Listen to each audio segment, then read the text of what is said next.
Hi everyone. Today is a great opportunity to be sitting alongside a great panel where we'll share some of our thoughts around international buyers and the Cypriot real estate market.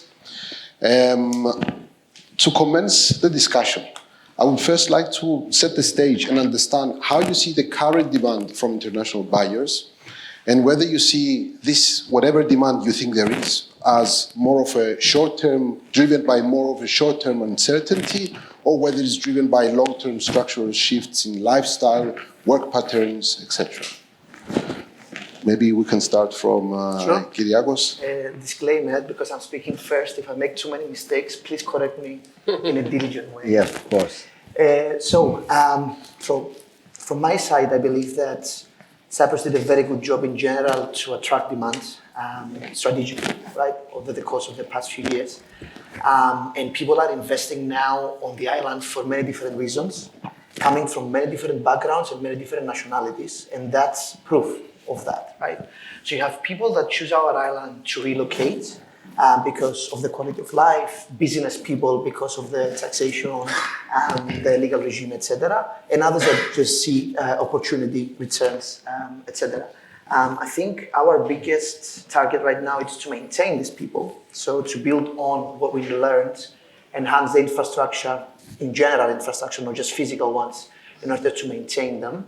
But as far as the reasons, I'm quite optimistic that they are legit, solid reasons, hence why they come with, in my humble opinion, the most dominant factor that shows a healthy market, net household increase. Which, as we might see later on, it's also creating some challenges, but yeah. I think demand is driven by both factors you mentioned, short-term uncertainty and structural reforms. But the real and probably the most important story here is structural. Yes, geopolitical uncertainty, climate change in various regions, tax reforms create short-term demand, but the real change, the real reform is in lifestyle plus substance. EU membership, the weather is good. Cyprus is more and more seen as a place where you can live, you can work, you can educate children, you can grow a family, you can build a company, you can grow a company, you can manage wealth within Europe. So that's the most important element, I think, on the demand side right now. I wouldn't describe it as people, foreigners buying properties in Cyprus. I would describe it as people and companies looking for a safe place where to live, to work, to grow companies. Real estate is the entry point, but the real product here is Cyprus itself. So a small disclaimer on my side too, we are not the regulators here, so we are just here to explain and give our insight what's going on in Cyprus. On my end, in live realty, analyzing over more than 2,000 buyer squares every year, we see that the demand now shifted from short-term to long-term. We see that Cyprus gives incentives for relocation. People are coming here to live, to work, digital nomads, they like lifestyle here, so we have a shift in the demand from short-term. Before it was some short-term events like the recession or the citizenship scheme. So now people come in Cyprus to live and they have established Cyprus as their primary home, not as a holiday house, not as an investment opportunity. They come here to live, work, and raise their children. So what Cyprus offers now is long-term establishment, relocation, establishing of corporate structures.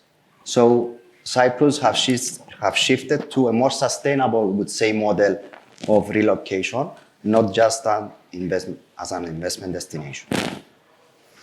Yeah, I agree. It was pretty clear from the sessions this morning that Cyprus has diversified, let's say, its market for real estate, which is good news, and it's no longer just based on getting a passport or a visa or whatever. And yeah, we need to do, but that's for later questions. We need to do things to keep them as well. So. Absolutely. So it looks like there's a consensus from the panel that It's not just from, yes, short-term uncertainty does drive some of the demand, but most of it is because of structural reasons. We've talked about a diverse range of reasons. We've talked about tax incentives. We talked about the weather, lifestyle, plus benefits. We talked about a lot. However, we have seen the pattern many times so far where international buyers can invest in private properties in the island. They can relatively easily buy houses, they can buy apartments. But at the same time, many people, especially people in the field of real estate, are raising concerns that the infrastructure of the country is not developing at the same pace. To what extent would you agree with these concerns? And I guess, as Cyprus, what can we do better to help the two demands be at the same pace? Listen, you see, one of the big benefits of having some people from many different places and with different backgrounds investing in a place is that each one of them has a story to tell. Each one has something to teach you, right? So I always like to say that if anybody has even 200,000-300,000 to invest in a different country, they have something to teach, right? So the problem with the physical infrastructure that I mentioned earlier is that it takes time. So say that we realize that we need a new road, it takes time. Say that we realize that in a specific location, demand exceeds what we can supply in terms of utilities, it takes time.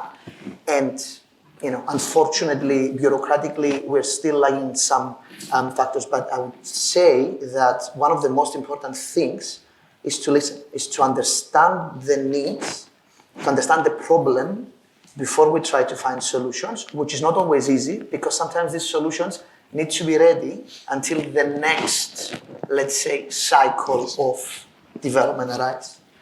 I absolutely agree. The speed of real estate development and infrastructure development is completely different. Property developers can deliver a project, but planning public infrastructure takes years. What we have to do in Cyprus is to move from a project-by-project development to an area-based development. When an area is planned and developed and an area grows, then utilities and public infrastructure and roads and hospitals and whatever come into place. We mentioned before that the demand has changed and people move to this place because they like the place and they ask 1,000 questions when they move here. And infrastructure projects is one of their main questions. We don't handle questions like what's the IRR of this property if I buy it and what's the rental income. The people who move here now, they don't care about that. They care if this place has a school for their children to go to. If they need a hospital, there is a hospital to serve them. These are the real questions that we have to be answering today. Absolutely. Dimitri, I have to say that the concern is valid. I agree with what Yannis and Kyriakos said, that we need to move on to a more integrated spatial planning, not only project by project. But I see that in high demand areas like Limassol, demand has outpaced infrastructure, and that's where the challenge is. But at the same time, I see an opportunity where whichever area finds a way to move infrastructure first, that's where the capital appreciation and the value will grow. That's a challenge. I see it as a valid concern for the people, but also as an opportunity for future developments to take place and initiative in order for this concern to be taken as an opportunity to develop even more. If I just jump in for a moment, you're absolutely right. And this is where the local authorities, the authorities of Limassol, EOA, the planning organizations, have a very important role to play. If they don't plan and if they don't execute, this place will fall behind. I think we will talk about EOA a lot in the next question. So, sorry, Fiona. I have a big point to make, and I don't know whether to make it now or later. Let me make it now. I think we've heard here and we've heard this morning that one of the obstacles to making everything better for the people buying real estate here is essentially the government, local government or central government. And one of the things so that's a risk, but it's also an opportunity. because you've got, on the 24th of May, we have parliamentary elections, and we're going to have a whole bunch of people in Parliament who are brand new, who are quite, let's say, they've come in on an anti-corruption, we're clean sort of ticket. And the risk for the real estate sector is that they're all going to start trying to restrict, especially non-EU nationals, as we've already seen. But the opportunity is they're new, they're people, they will want to make relations. This is still a Mediterranean country. Go and build relations one by one. There's only 56 MPs. Go and build those relations with the MPs and say, look, we need a win-win together. We need affordable housing, but we also need to grow the economy. We need jobs for your kids and for your voters. So how do we work on that together? And you're probably not going to get the local governments being able to do stuff unless there's legislation as well. That's my hunch, is if you go to Limassol and say, do this, and they say, yeah, but we can't because the legislation doesn't let us. So, we need total overhaul of planning laws. I completely agree with you that you need a much bigger picture. But this needs building relations, and it's really do it with the coffees, not with promises of money or anything like that. But some legislation is already in place, so the local authorities can still do a lot of things. Yeah, they can do more, but you're absolutely right in that the elections is probably the higher risk factor of the economy. Because and it's funny to say it, or sad, but because actually in Cyprus, Parliament can initiate legislation as long as it doesn't result in an increase in the spending of the government and certain other things like not, interfering in executive power and stuff. But they do have the power, and I think they will use it more after May than they have done so far. Yeah. It's the elections and also the preparation towards the election. That's also a very dangerous period. We see a lot of populist opinions around that period. Yeah, very interesting points. I especially like the points. I know you're not here for my opinions, but I especially like Marius's point around whoever moves first of the local authority and sets up the infrastructure to accommodate all these demands is going to be one of the winners of attracting foreign capital.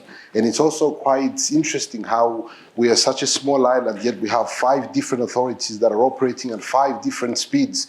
And they've got their 5 different sets of nuances that investors have to deal with and developers have to deal with. And if I may add, just to not point the finger to the authorities, I don't know if you guys are going to agree, we are not very good at working together in general. I don't know how things are in Limassol, as we are mostly focused on public, but I cannot remember the last time that a group of developers that is interested in an area went and said, collectively, guys, we need to think of the master plan of this area because we have X, Y, Z.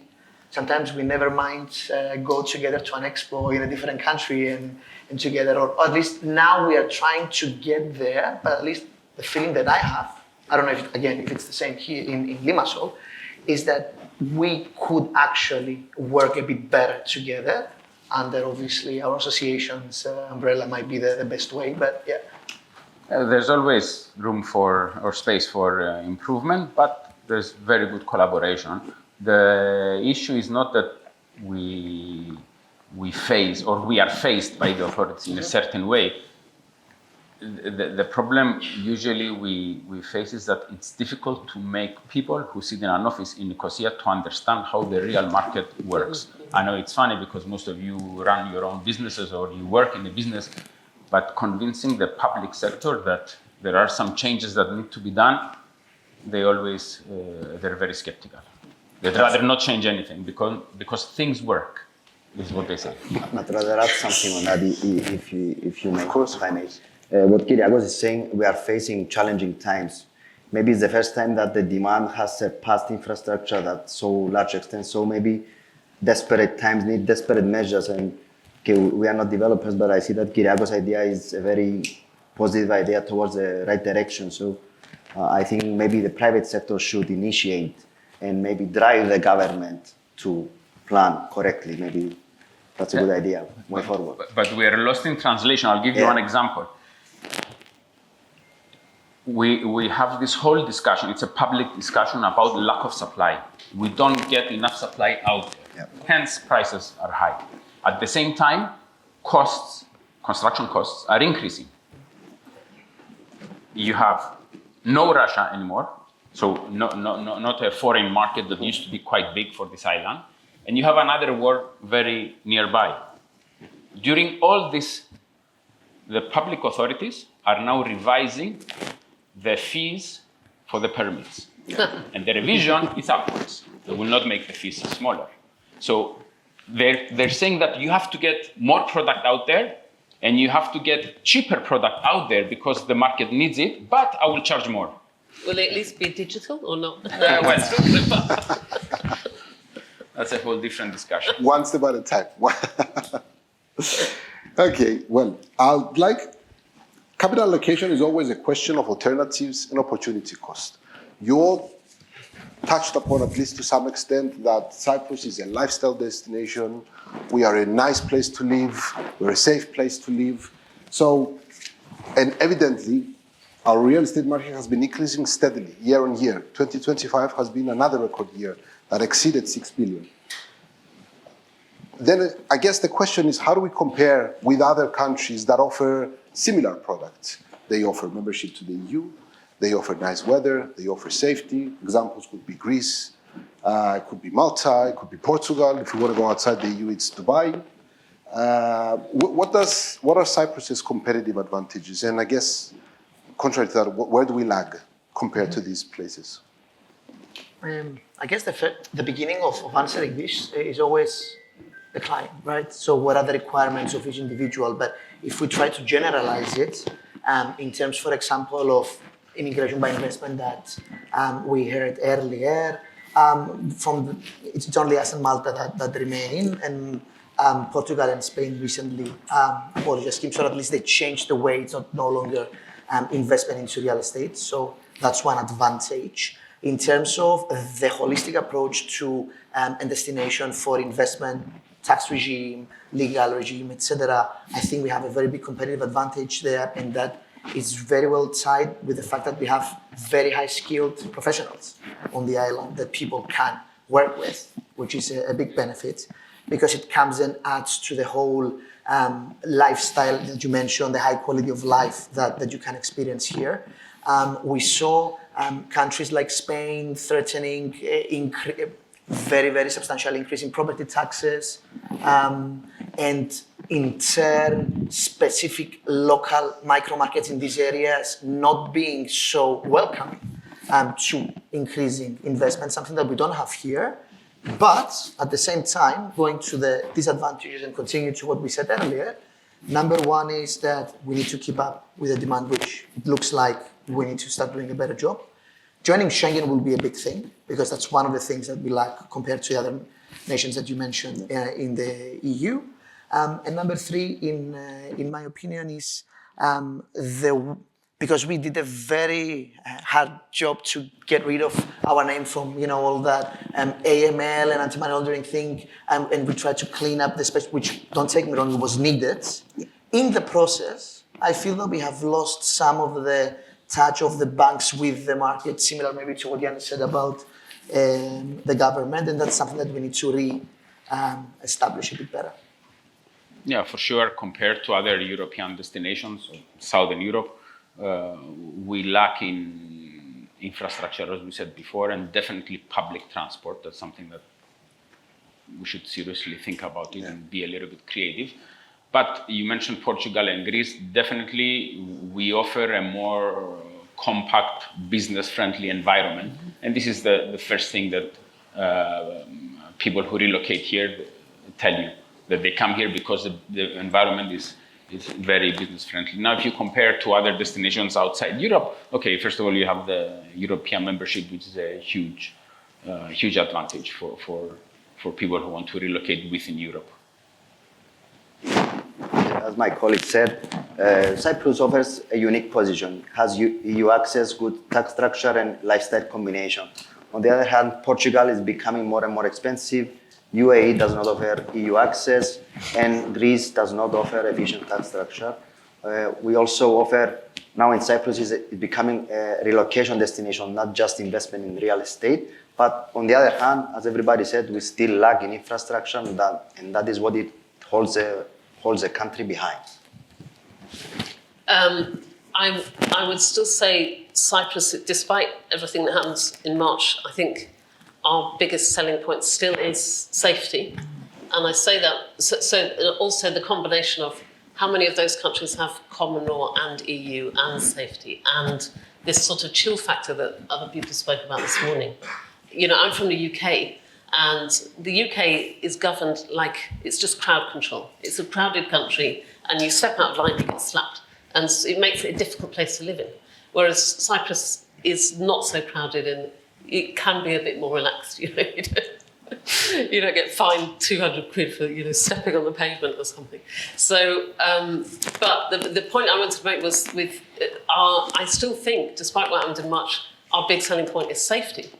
You know, we had Emmanuel Macron standing on the big ship in a very public way, in a way that Dubai, unfortunately, did not have. You know, America has not really, as far as I can tell, protected Dubai.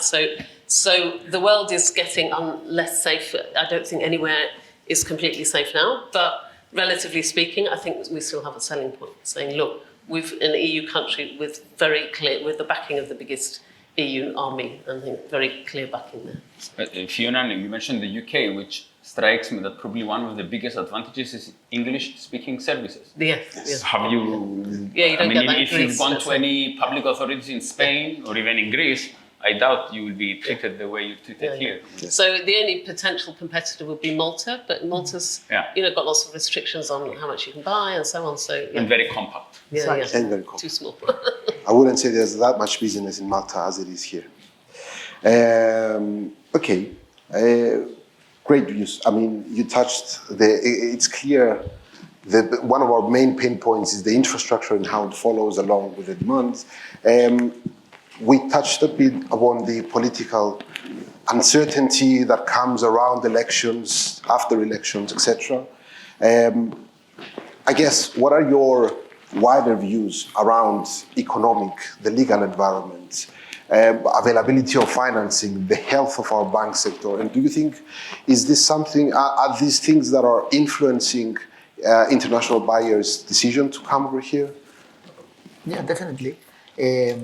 As I mentioned earlier, and actually people that in the wealth management sphere that know infinitely more than me on this, they consider Cyprus to be one of the best destinations for something like that, right? So holistically, if you see it, it ticks many boxes, as Fiona said, from safety to common law, English-speaking, heavily English-speaking country, the services. So it's a place that people come and they feel safe to invest. Not only feel safe when they're there, but they feel safe to invest.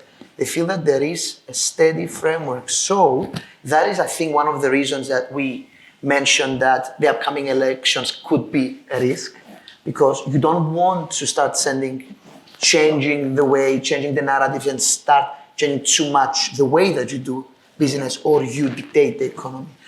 For the banking sector, I said my opinion earlier, but at the same time, you're right, they are in a very solid position. And if they are not willing to finance larger scale projects, which they seem to be reluctant still, at least we see an increase in the lending that they do to the individuals. Although in my humble opinion, and as the data show, the criteria are still quite high for it to be accessible and help boost demand. And it's just a small bracket before we move on to Jens. It will be also interesting to see what the new regulations around bad debts are going, the direction that banks are going to take, and how they perceive that extra risk of default and longer duration until resolution. Jens, your opinion? Yeah, I agree with most of the points. Property buyers don't only buy bricks and mortar. They invest in confidence. So when you change the playing field, it's a hit on confidence. We had the tax reform after so many years, okay, but we cannot keep doing that. It's good that we have it, but we cannot keep changing things. Otherwise, we kill international investors' confidence. Elections, and you mentioned about a pending bill about non-EU buyers. We cannot keep changing the laws all the time. The investors need stability. And if they come to a place, they need to know what they will face. That's why they move. In terms of financing, okay, the ecosystem in general is not great, but it's not bad. If buyers know that there is availability of financing for mortgages, and again, there is stability in how interest rates are calculated and all that, I think it's a good thing.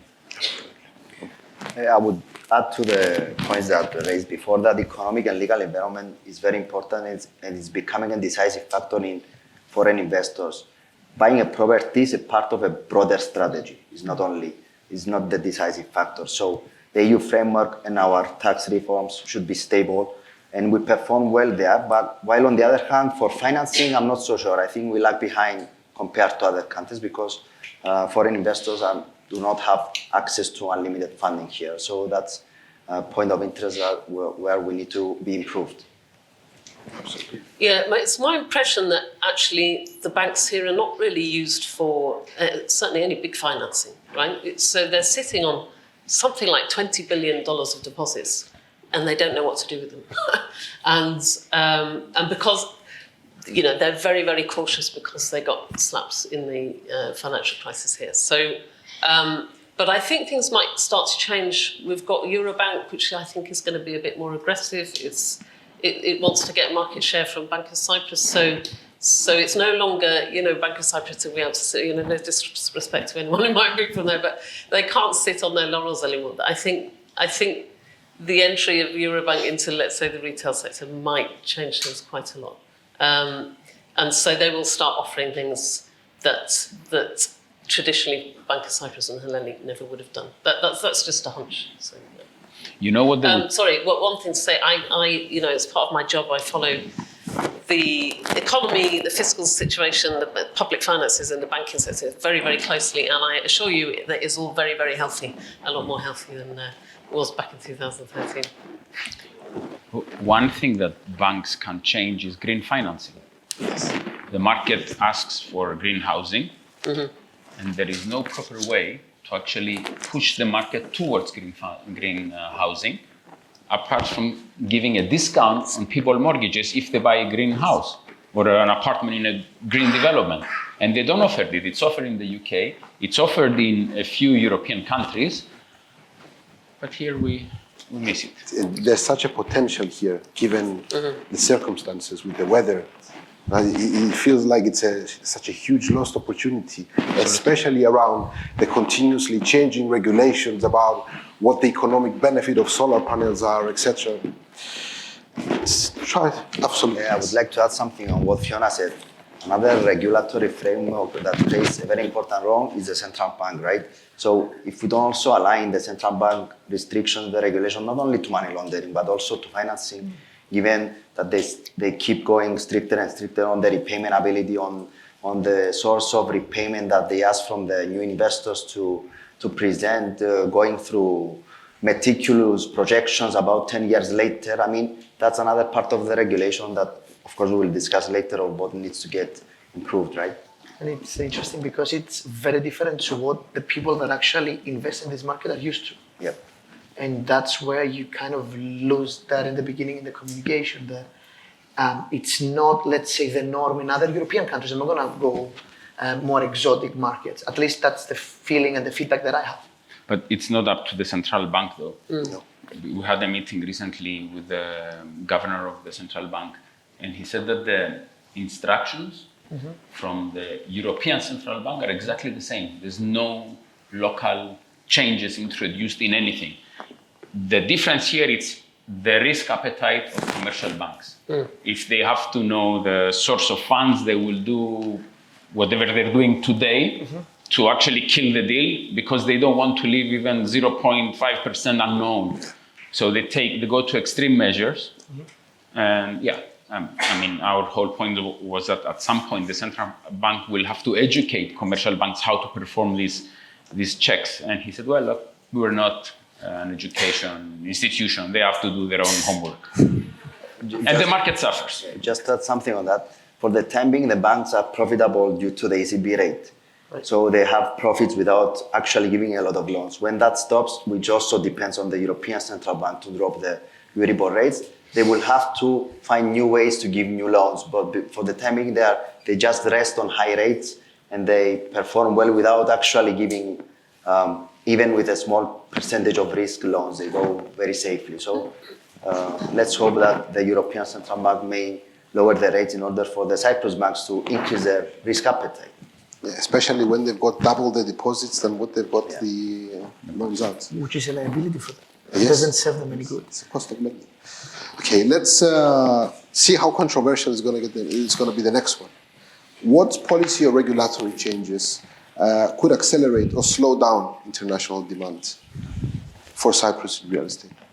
Well, I think we actually touched a lot of these points here when we're trying to assess the risk that might happen. So I would reverse the question, if I may, and say, why is it popular? And why can you make it more popular? You can make it more popular and try and avoid clashing with this. For example, putting more restrictions on investment, putting more restrictions on lending, putting less money towards infrastructure development, both physical and the living environment. And finally, trying to, let's say, control the market even more and not try it freely, because one of the reasons, in my opinion, that banks behave the way that they behave is because you see a controlled oligopoly with few players. And yeah. Well, in my view, the risk factor is to continue doing things as we do now. Because we have a very slow licensing process.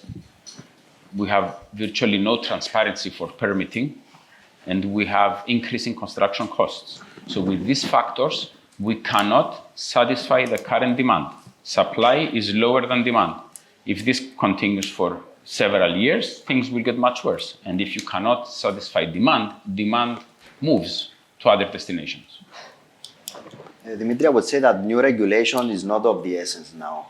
Stability and consistency are more important than new incentives. Investors love predictability. They want to know the stability of the market, their forecasts, their projected income. So I would say that at this point in time, we don't need new incentives or new regulations. We just need to keep things as stable as possible, given the forthcoming elections, that everything is a bit at risk.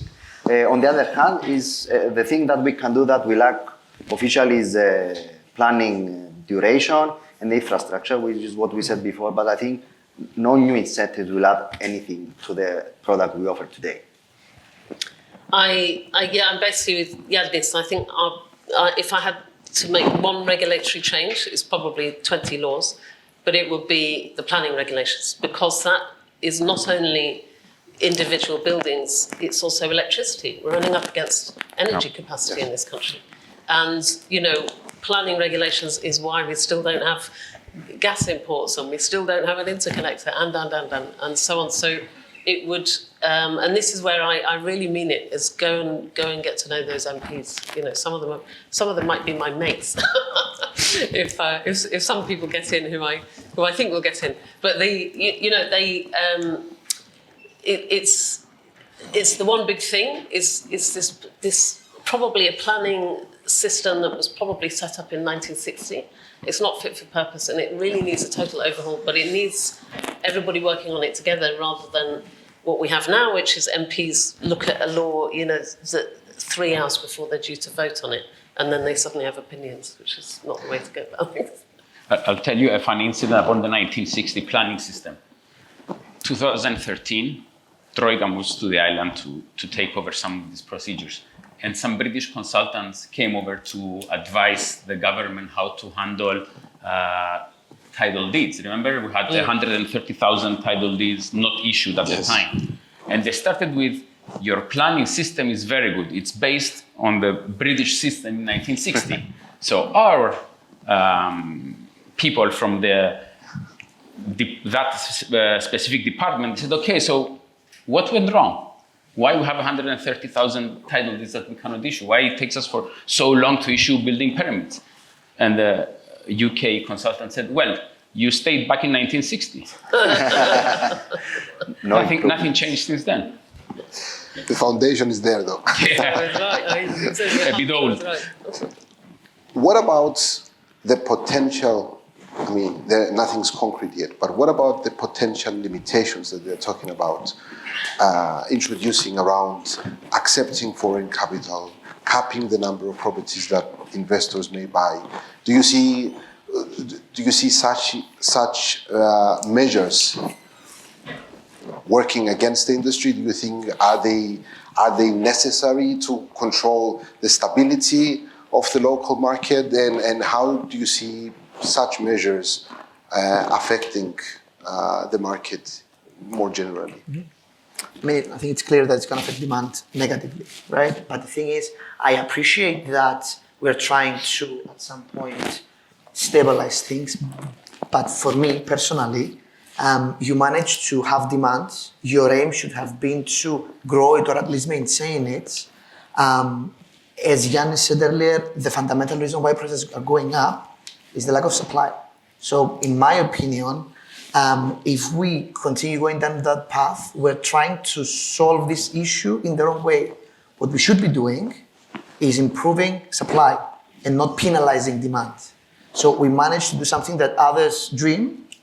And instead of accepting that, yes, so far we got stuck in 1960 and let's do things differently, we started and try and say, I know how to solve this problem. I'm going to slap demand on the head. For me, that's a bit looking the problem the other way around. A very diligent correction. We don't know if it's going to affect the market negatively. First of all, there are restrictions in place today, as we speak. Okay, so we don't know what's going to be voted, if it's going to be voted, and so we don't know how the market will be affected. Is it good to have restrictions? Well, I can hear the argument that it's an island, limited supply, so there, and you can hear about these not very good examples that, I don't know, half of China might decide to move here and then they take over and we become a Chinese island. So I understand that it might make sense to have some kind of supply, of restrictions. But again, it should be nothing that dampens the market. As Kyriakos said, we have a supply problem and not a demand problem. So let's not attack demand. Let's try to fix supply. Mm-hmm. We agree with what everybody else said. I mean, especially in Limassol, we see that demand is driving prices crazy. But the key is not to, I think limiting foreign investments is not the solution. I mean, we have so many variables to look on supply. I mean, landlocked properties, supply on land, supply, let's say, another factor is the capacity of the market. I mean, we have a limitation on the capacity of what the market can produce. We also have a limitation on the supply of raw materials. I mean, there are a lot of variables where we can address to unlock supply and not to restrict demand because we're an island. I mean, we are a service exporter, tourist, and real estate. I mean, this is part of our economy, right? We don't want to dampen the market, like Yannis said. Yeah, I think it might be one of those cases where it's sort of lucky in the short term, even if it's bad policy. So, like the fact that we were hitting capacity on tourism as well. I mean, not hitting capacity. We were hitting capacity on electricity because we had so many tourists. Yeah. And now we've actually got a little bit of a pause to catch up this year, probably, right? It was sort of lucky in an unlucky kind of way. So, in a sense, if it does hit demand, but it's a terrible way to make policy because it's based on incomplete data as well. There's no actual data, your public data anyway, and I don't think there's any private data, otherwise the Auditor General would have told us, that says this many companies owned by non-EU nationals have bought this amount of property. It's just speculation from the Auditor General, and suddenly we're going to have laws about it. It's like it's a completely mad way to make laws, which again is why I go back to this, build those relationships. Otherwise, Fiona mentioned it in one of her articles. Do we really know how many properties we need to supply demand? Mm-hmm. No study from any public authority. No, we don't know. And the numbers are not so big. So if we make an example, Limassol sells about 3,000 units per year. About half of them are new builds. So 1,500 new builds, 1,500 resales. 1,500 new builds. So if we build 2,500, what happens? So the difference is 1,000 units. It's not 500,000 units like London. It's 1,000 units or maybe 2,000 units, but nobody knows how many, and nobody wants to build more from the public authorities. That's why you apply for a permit, and the permit is issued after like 2 or 3 years. I would like to add something on that, guys. Another factor that we should take under consideration, if the purpose of the government was to solidify demand, is also to address the issue of vulnerable part of the society, right? So if we also provide, along with the solidification of the demand, a safety net for the vulnerable groups with social housing to be enhanced, which is, the government made some steps towards the right direction, but if we actually do it as a fundamental of our economy to offer social housing in order to avoid the increase of poverty being raised for the local population, I think that will be a one-stop shop. We proposed this to the public authorities. We told them, issue building permits in 2 months, not 2 years, and the cost of capital for the investor will be paid as a fee to go out to this public office which is in charge of affordable housing. They said yes, but it takes 2 years. Nothing can be done, right? Well, I think something can be done, but we have to find a way. It's been addressed at least for the very small developments. Let's see how long it's going to take them. That's a very important step. Yes, It is, it's a good step. Well, unfortunately, we've run out of time. I could have asked you a lot more, but such is the nature of the discussion. Thank you very much. It's been a pleasure having you. Thank you. Thank you. Thank you very much.